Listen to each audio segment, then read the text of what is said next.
watching some interviews lately about Living Single and Friends came a year after Living Single. Producers decided to copy basically the formula for Living Single, starring Queen Latifah and Kim Fields.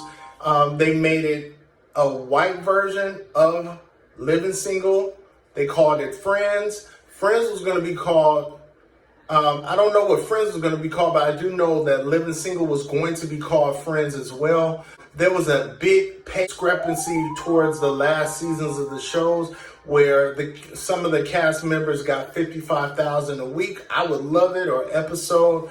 But then the Friends cast got $2.5 million each per episode. They banded together. It was a lot more money and more power. The cast members of Living Single said they were on like a ghetto version of The Lot versus the Friends with Lisa Kudrow and Courtney Cox, and all of those people were treated better. I was a fan definitely of Lisa Kudrow. I really liked her, but I was watching an episode of Friends today. It was on, and then so I watched it. I did not laugh at all, but then I always thought every time I would find some gem, it would be funny, but it's just not funny. Friends is not funny. Friends was never funny. I think the appeal is the formula of seeing 20, 30-somethings work out situational comedy and different things living in New York City. But it was not funny. Not like Seinfeld. Seinfeld is a show that is hilarious. It's funny. I liked Jennifer Aniston, but I liked her for other reasons. I liked her from Leprechaun. So what I'm trying to say is that Living Single was a much more funnier show, and it wasn't even just black funny. The situations that they put themselves in, and the fact that they were first, that had a lot of weight that they carried because everything that they did was first, and it was hilarious and funny. But when you watch Friends, it's like crickets. It's still like crickets, but it's a weird thing. I don't mind seeing them together. I kind of like their chemistry, but it's just not funny, except for Lisa Kudrow. She has some funny moments, but I think it's just really unfair that when it was David Schwimmer, I think the star of, I think it was Ross, he had did an interview, and he said they need to make a black version of Friends, and Erica Alexander chimed in on Twitter, I believe, and she said, no, we were the first. Basically, I'm paraphrasing, but she's basically stating her case that they were the first Friends. You guys came later on, which is true. And I don't know what kind of controversy that caused, but it started to make people dig and find out what was happening.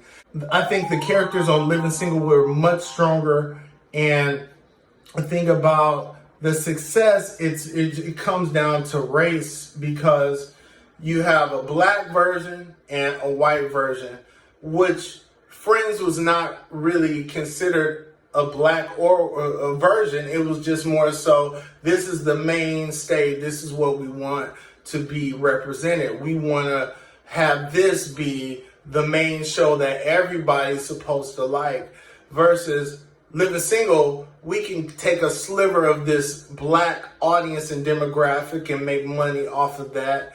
But it wasn't, we don't care if white people don't think it's funny, because we already have a Friends that we create on NBC that everybody would want to watch. I don't know. I don't like the difference, because if you had to choose one or the other, I believe that Living Single would have been just as successful if you put it on NBC on a Thursday night slot. It would have been just as successful on NBC.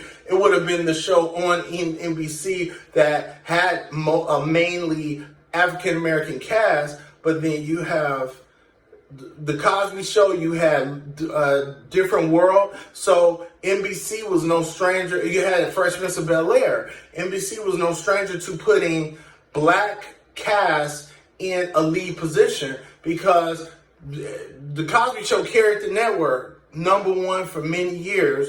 Then you had Different World #2 and #1 at different times.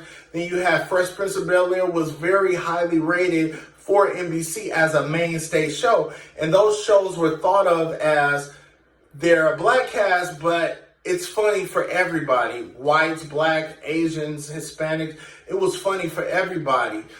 Consider that when Living Single came around, putting two shows against each other and the racial dynamic being different, the still formula of the show was still the same. 6 cast members, you had guys and girls living together. 2 lived in an apartment across the way from the bunch of the women that lived in an apartment. But the attitudes, the flavor was different. But I just hated that they looked at Living Single like they couldn't be the Fresh Prince of Bel-Air, couldn't be the Cosby Show or a Different World. That's crazy. This was a groundbreaking show. It still exists. I still laugh off of it. I still enjoy it. But Friends was not funny. Friends was not funny, and I'm not hating and not you. I brought up Seinfeld because that is a white show. Or, is basically, it is a show that if that made blacks laugh, whites laugh, that show is a representation of a universal show. That's basically what I'm trying to say. All the other shows I listed before are universal shows. They're going for the human race liking it.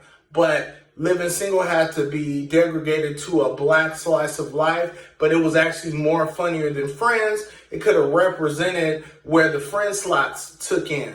When they're paying their actors and actresses $2.5 million per episode, and you're paying the Living Single black actors $55,000, I don't think Queen Latifah got 50. I think she probably got more because she was the bigger star, or Kim Fields got more, but that's a lot of money to me. I would take the $55,000, but when you think of $2.5 million per episode, that's a big difference. That shows we believe in you. We want you to be the one. We want you to be the lead. We want you to become a part of pop culture. That's why they was on for 10 years.